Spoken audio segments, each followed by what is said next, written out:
En 1995, 14 lobos fueron trasladados en camión y trineo al corazón del Parque Nacional de Yellowstone, en Wyoming. Fue un regreso triunfal tras una larga ausencia. A los primeros 14 lobos le siguieron otros, y poco a poco, la población de lobos empezó a crecer a un ritmo natural. Pero no se limitaron a reproducirse. Los lobos también depredaron las manadas de uapitíes del parque, lo que acabó reduciendo su número a la mitad de los 17.000 ejemplares que había. Eso cambió muchas cosas. 30 años después, el parque estaba irreconocible. La llegada de los lobos no solo había afectado al uapití, sino también a los osos, los castores, los coyotes, la vegetación, la economía, e incluso había cambiado el caudal de los ríos. ¿Cómo? Estamos a punto de descubrirlo. Pero antes voy a prepararme mucho café.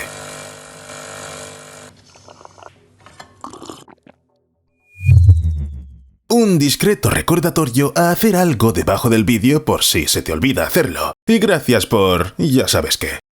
Lobos en Yellowstone. De hecho, siempre han sido considerados uno de los depredadores más importantes en el Parque Nacional. Durante miles de años, los lobos han vagado por el paisaje y han tenido una influencia natural en el ecosistema. Vivían aquí mucho antes de que la zona se convirtiera en Parque Nacional. Se creó en 1872, y entonces ni siquiera se pensaba en la protección legal de los animales salvajes. Al fin y al cabo, era el siglo XIX, y por aquel entonces la protección jurídica de las personas aún no estaba muy definida. Por lo tanto, en los primeros años de existencia del parque, los administradores, cazadores y turistas eran libres de matar a cualquier animal de caza o depredador con el que se toparan. El lobo gris era especialmente vulnerable a estas matanzas sin sentido, porque en general se consideraba un depredador indeseable y ya estaba siendo exterminado deliberadamente en toda su área de distribución en Norteamérica. Normalmente se hacía en aras de la protección del ganado, pero luego la defensa, digamos, se les fue de las manos. Como resultado, en general se cree que las manadas persistentes de lobos grises fueron completamente exterminadas en el Parque Nacional de Yellowstone en 1926. Aunque después se vieron ocasionalmente lobos en el parque, se cree que eran solitarios o parejas que solo cruzaban la región. Estos lobos no vivían en el parque de forma permanente. Vale la pena decir que la aversión a los lobos en Norteamérica tiene una historia muy larga. Los lobos han sido temidos, odiados y perseguidos aquí durante cientos de años. Antes de la llegada de los europeos, los nativos americanos incluían a los lobos en sus leyendas y rituales, representándolos como feroces guerreros en algunas tradiciones y como espíritus ladrones en otras. Los europeos, sin embargo, simplemente despreciaban a los lobos. Esta actitud propició una campaña de exterminio de los animales que duró siglos. Fue tan extensa que casi acabó con todos los lobos grises del territorio continental de Estados Unidos en 1950. En cualquier caso, habían desaparecido en 48 estados, y solo quedaba una pequeña población en el noreste de Minnesota y Michigan. Pero no se puede acabar con un gran número de rapaces y esperar que su desaparición no afecte al resto de nosotros. Tanto para erradicar los lobos en el Parque Nacional de Yellowstone, dejando un enorme agujero en su ecosistema. Tras la desaparición de los lobos, la población de uapitíes empezó a aumentar de forma previsible. En los años siguientes, el estado del Parque Nacional de Yellowstone se deterioró drásticamente. Un grupo de científicos que visitó el parque en 1929 y 1933 informó: cuando los vimos por primera vez, el estado del hábitat era deplorable, y su deterioro no ha dejado de progresar desde entonces. Por aquel entonces, muchos biólogos estaban preocupados por la erosión del terreno y la muerte de las plantas. Los uapitíes se reproducían activamente en el parque y las especies de frondosas, como el álamo, temblón y el chopo, sufrían las consecuencias del pastoreo excesivo. Esto es natural, ya que los uapitíes son animales de pastoreo y se alimentan de hierba, arbustos y árboles. Al final, los uapitíes acabaron sobrepastoreando todo el parque, alterando el equilibrio natural del ecosistema, y todos los demás salieron perjudicados. Porque la naturaleza suele funcionar según el principio del dominio. El uapití se comió las plantas, luego los pequeños mamíferos como ratones y conejos perdieron el refugio de los depredadores y la población cayó en picado. Los osos pardos sufrieron cuando los uapitíes se comieron sus bayas, que tanto necesitan para almacenar grasa antes de la hibernación. Los polinizadores, como las abejas y los colibríes, tienen menos flores de las que alimentarse, y los pájaros cantores menos árboles en los que anidar. Pero se considera que el impacto más devastador del uapití fue cómo afectó a las riberas del parque. Cuando había lobos, los uapitíes se mantenían vulnerables bajando al abrevadero. Nunca se quedaban cerca del agua, donde podían ser emboscados, pero al desaparecer los principales depredadores, los uapitíes empezaron a quedarse en la orilla y a comerse los arbustos que crecían allí. Se los comían más rápido de lo que crecían los arbustos, porque venían en grandes manadas. Como resultado, las enormes pezuñas de los uapitíes erosionaban las orillas, por lo que los ríos y arroyos se encenagaban. Como consecuencia, los peces obtuvieron hogares fangosos, y sin árboles ni agua limpia, los castores no pudieron construir sus presas. Sin la protección de las presas, los peces, los anfibios y las nutrias sufrieron aún más, y todo por la ausencia de lobos. Cuando la gente se dio cuenta de lo destructiva que se había vuelto la población de uapitíes en el parque, intentó controlarla. El servicio de parques empezó a atrapar y reubicar a los uapitíes, pero pronto quedó claro que no surtía efecto. Entonces empezaron a matar a los uapitíes durante más de 30 años, hasta la década de 1960. ¿Tenía algún sentido? Bueno, el control de la población de uapitíes evitó una mayor degradación del área de distribución, pero no mejoró su estado general. Es decir, no empeoró, pero tampoco mejoró. En total, los gestores del parque y los cazadores abatieron, atraparon y reubicaron decenas de miles de uapitíes entre 1920 y 1968. Pero entonces los cazadores locales empezaron a quejarse a sus congresistas de que había muy pocos uapitíes y no había más que cazar. Así que los congresistas amenazaron con cortar la financiación de Yellowstone y se abandonó la erradicación del uapití. Esto permitió que las poblaciones volvieran a crecer. Por supuesto, a medida que la población de uapitíes crecía, la calidad del hábitat se deterioraba, y esto volvió a afectar a muchos otros animales. Además de los que ya he mencionado, sin lobos, las poblaciones de coyotes aumentaron drásticamente, y esto afectó negativamente al berrendo. En resumen, es difícil encontrar un solo ser vivo que no se haya visto afectado de algún modo por la desaparición de los lobos. Pero, ¿adivina qué? No es solo que los lobos cacen uapitíes y reduzcan su población comiéndoselos. La mera presencia de los lobos cambia el comportamiento de los uapitíes. Hablo de un fenómeno llamado ecología del miedo. La opinión tradicional es que los depredadores matan directamente a las presas, reduciendo así su supervivencia y su número, y que este es el límite de su función ecológica. La ecología del miedo sostiene que las consecuencias conductuales, fisiológicas y neurobiológicas de evitar a los depredadores, es decir, el miedo, pueden reducir aún más la fecundidad y la supervivencia de las presas. Tal vez el miedo sea tan importante como matar, y cientos de experimentos lo corroboran. Por no mencionar que las presas asustadas comen menos porque están constantemente distraídas, levantando la cabeza, buscando depredadores. ¿Recuerdas cómo afectó el uapití a los ríos? Muy probablemente se debió a la falta de miedo, y el miedo también hace que los animales coman menos vegetación en una zona concentrada, ya que siguen moviéndose para protegerse. Esto significa que no hay sobrepastoreo y así sigue en toda la cadena. Yellowstone es en realidad un gran ejemplo de cómo funcionan los lobos y su ausencia. Los uapitíes se volvieron prácticamente inmóviles en invierno porque no había presión de los lobos. Antes, la presencia de depredadores les había obligado a migrar de un lugar a otro, pero sin miedo a los lobos, los uapitíes se quedaban en una zona. Allí comían activamente y de hecho destruían una gran variedad de vegetación, incluidos los árboles jóvenes.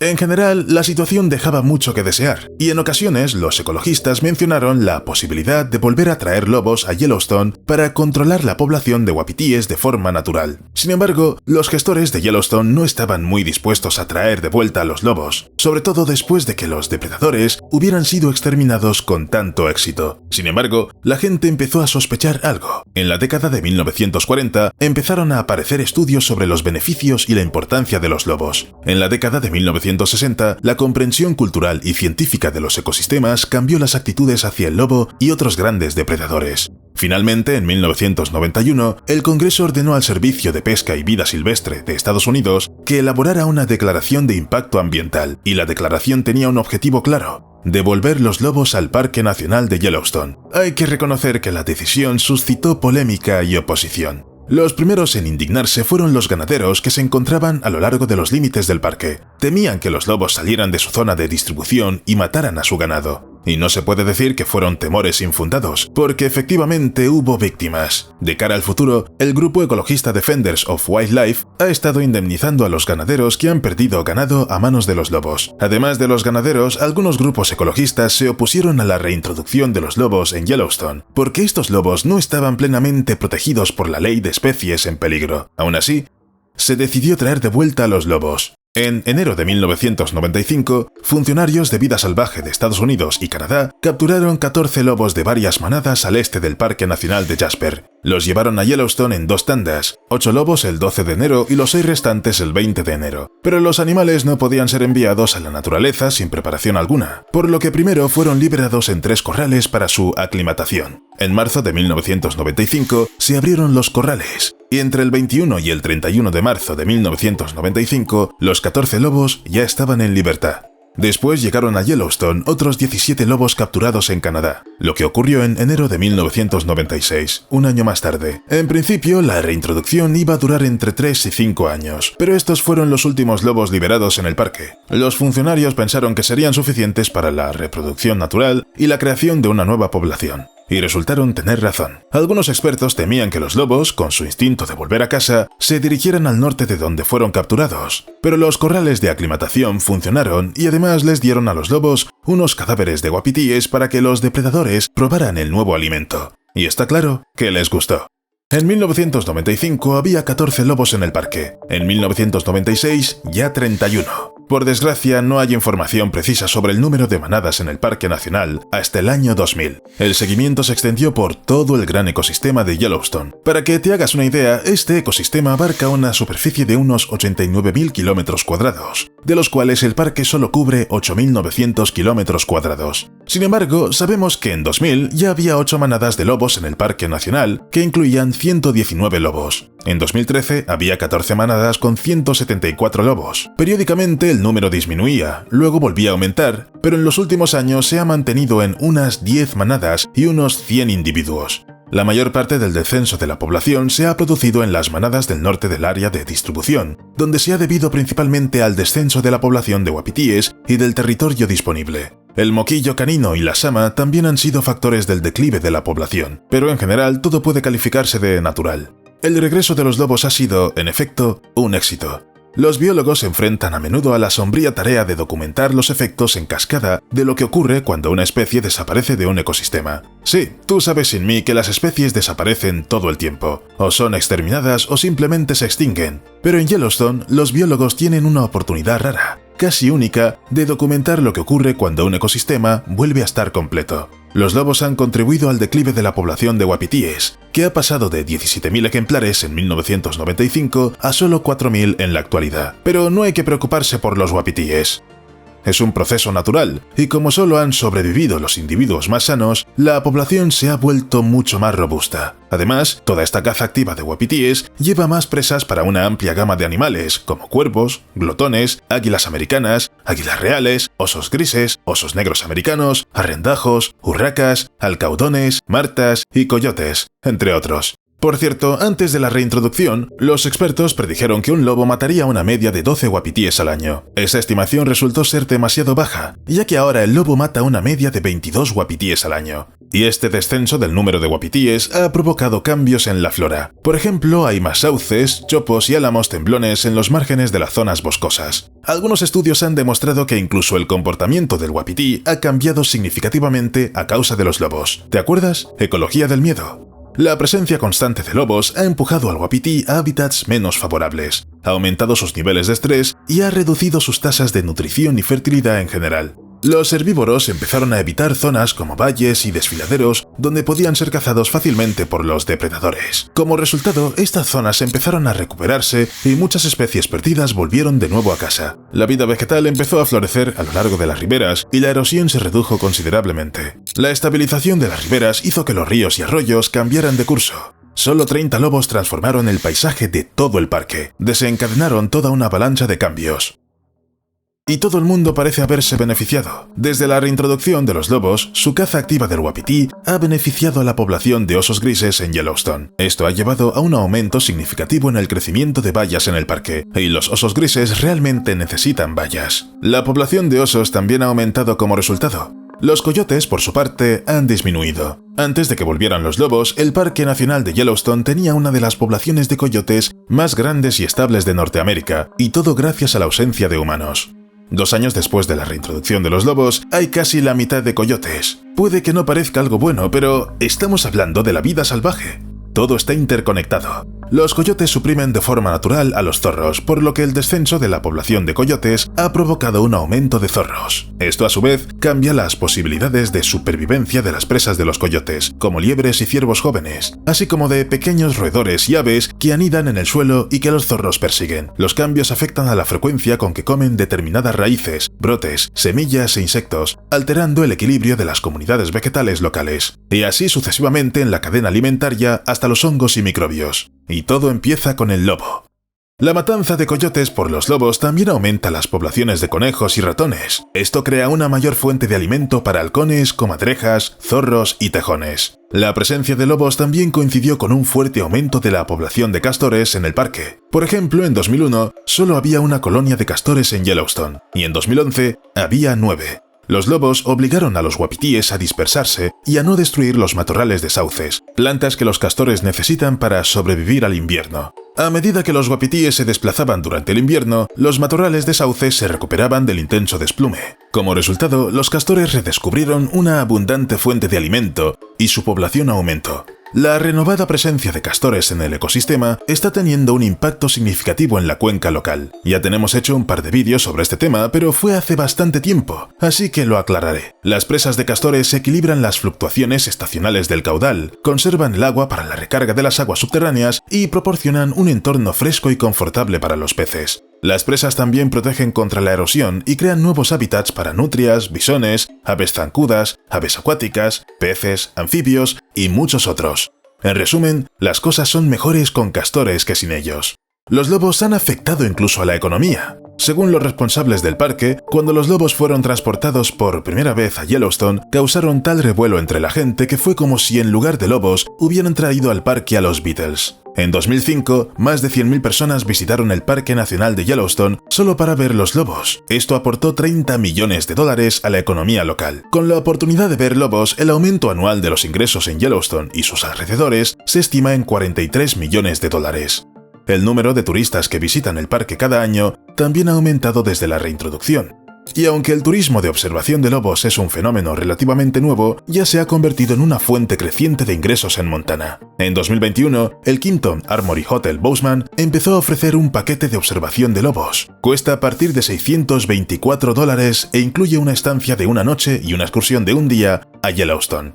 Por la misma época, el recién inaugurado Sage Lodge empezó a asociarse con el renombrado naturalista Nathan Barley, que cobra $800 al día y otros guías locales. Y la gente paga dinero solo por la oportunidad de ver lobos. El paquete fue tan popular que un año después, el hotel lanzó sus propias excursiones a partir de $950 al día y contrató a su propio equipo de guías.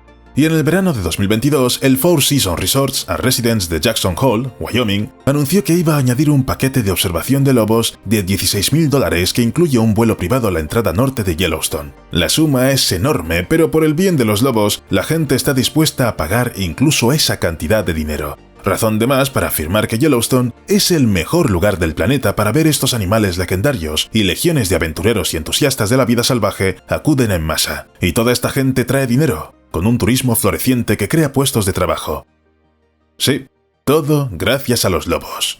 Los beneficios de los lobos también se extienden a los 106.000 residentes de Billings, Montana. Su agua potable, el río Yellowstone, es ahora más limpia. Ya he explicado por qué. En general, la economía de Montana se basa en la agricultura y el ecoturismo. El estado alberga 2,2 millones de cabezas de ganado, el doble de su población, y los parques nacionales de Yellowstone y Glacier son visitados por 8 millones de personas al año. Con todo, no es de extrañar que los lobos sean tan controvertidos aquí como la piña en una pizza. Si quieres pelea en Montana, entra en cualquier bar y pregunta por los lobos. Es la recomendación de un lugareño. En general, los lobos suponen una amenaza mucho menor para el ganado de lo que muchos ganaderos creen. Durante la primera fase de reintroducción del lobo en 1995, no se mató ningún animal de granja. Además, las pérdidas de ganado debidas a los lobos en las montañas rocosas del norte son inferiores al 1% de todas las pérdidas de ganado. Y parece que la gente empieza a darse cuenta de eso poco a poco. Cada vez son más tolerantes con los lobos, según un estudio publicado recientemente. Este estudio se realizó por primera vez en 2012 y luego se repitió en 2017 y 2023. Así, en 2023, el 74% de la población general dijo ser tolerante o muy tolerante con los lobos, frente al 50% en 2017 y el 41% en 2012. Eso da mucha alegría. La noticia más importante de los últimos días es que me he tomado una tónica. La desaparición de los famosos lobos.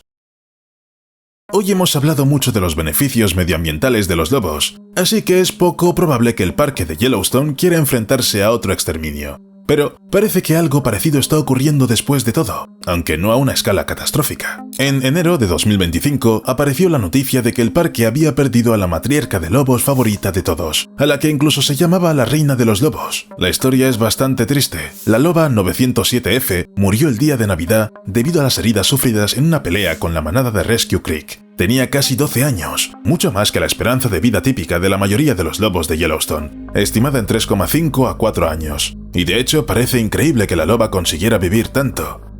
Perdió un ojo a una edad temprana y empezó a cojear en sus últimos años. A pesar de los retos, 907F ha liderado su manada desde 2016 y ha reproducido 10 camadas de cachorros, el mayor número en la historia del parque. Durante su estancia en el parque, la loba fue tan querida por el personal que un naturalista incluso está trabajando en un libro sobre su vida y su muerte. Pero ahora que he mencionado que los lobos están desapareciendo lentamente del parque de Yellowstone, esta no es la única pérdida. Según la Organización de Defensa de los Derechos de los Animales Rocky Mountain Wolves, una loba Spitfire, también conocida como 926F, murió a pocos kilómetros de la entrada del parque, en Montana. Y sí, también era una especie de estrella local. Esta loba era también una hembra alfa, y su manada atraía a amantes de los animales de todo el mundo. También tuvo una vida dura, ya que su madre fue asesinada y la loba tuvo que cuidar y preservar a la manada restante. ¿Qué es lo que le ocurrió? 926F fue asesinada, pero esta vez por un humano. Según The Dodo, el cazador que mató a Spitfire actuó legalmente y disparó a la loba justo durante la temporada de caza. Es triste, pero no se puede reclamar nada. Caza en Estados Unidos. Y hablando de caza, el Comité de Pesca, Vida Silvestre y Parques ha comenzado a considerar 3 proyectos de ley en enero de 2025 que están conectadas con la población de lobos de Montana. La población actual es de unos 1.100 ejemplares y quieren reducirla a más de la mitad, hasta 450. Si eso te parece demasiado, lo es. Ese número de individuos ha sido aprobado por el Departamento de Pesca, Vida Silvestre y Parques de Montana. La autoridad afirma que 450 individuos es el listón que permitirá mantener la población sin correr el riesgo de que los animales vuelvan a figurar en la lista de especies en peligro de extinción. Y sí, el plan es reducir la población con la ayuda de los cazadores. Según los nuevos proyectos de ley, la licencia de caza o trampeo permitirá disparar a los lobos sin restricciones, y se mantendrá el uso de cebos para la captura y la iluminación artificial o miras nocturnas cuando se cace en terrenos privados. A pesar de la aparente permisividad, la autoridad ordena a la Comisión de Pesca y Vida Silvestre que fije las temporadas de caza y trampeo, lo que significa que la matanza de animales no será permanente e incontrolada. Ya se sabe a dónde va esto.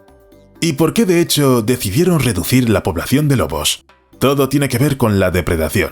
Animales como el ciervo, el uapití y el alce ya no pueden seguir soportando la presión de los lobos y sobrevivir. Los ganaderos también tienen cada vez más gastos debido al número creciente de depredadores. Parece como si no hubiera más opciones. Naturalmente hay muchos partidarios del proyecto de ley, pero hay aún más detractores. Señalan que los legisladores se extralimitan en su autoridad, pero en este momento no está nada claro. Un paisaje de miedo. ¿Recuerdas cuando hablé de la ecología del miedo? Te recuerdo rápidamente de qué se trata. Durante mucho tiempo se creyó que los lobos y cualquier depredador crean condiciones desfavorables para sus víctimas, añaden estrés a sus vidas con su mera presencia y como resultado, las presas potenciales se nutren peor, producen menos crías y en el caso de Yellowstone el ecosistema se está recuperando. A lo que voy... Un reciente y detallado estudio pone en duda esta teoría. Los científicos creen ahora que los uapitíes dejaron de destruir el parque no por miedo a los lobos, sino por la depredación y la caza. En concreto, se argumenta que los humanos simplemente mataron suficientes uapitíes para permitir que la vegetación se recuperara parcialmente. Según un artículo publicado en Ecological Monographs, hay pocas pruebas de que los lobos asusten a los uapitíes con su mera presencia. Para el estudio, los científicos analizaron datos recogidos en 113 parcelas dentro de rodales de álamo temblón en el norte de Yellowstone entre 1999 y 2019. Midieron la altura de los árboles y también siguieron la alimentación de los uapitíes en los rodales. La conclusión fue que el impacto de los lobos sobre los uapitíes era débil. Más en detalle, los wapitíes machos evitaban en general las zonas donde los lobos mataban a otros animales, pero las hembras no cambiaban su comportamiento excepto en invierno. Ambos sexos también evitaban alimentarse al amanecer y al anochecer cuando no había lobos. Según los resultados, la población de wapitíes se vio reducida por numerosos depredadores, como osos grises, osos negros, pumas y cazadores. Me siento mal por los lobos en este momento. Me debes exactamente un like. ¡Hasta luego!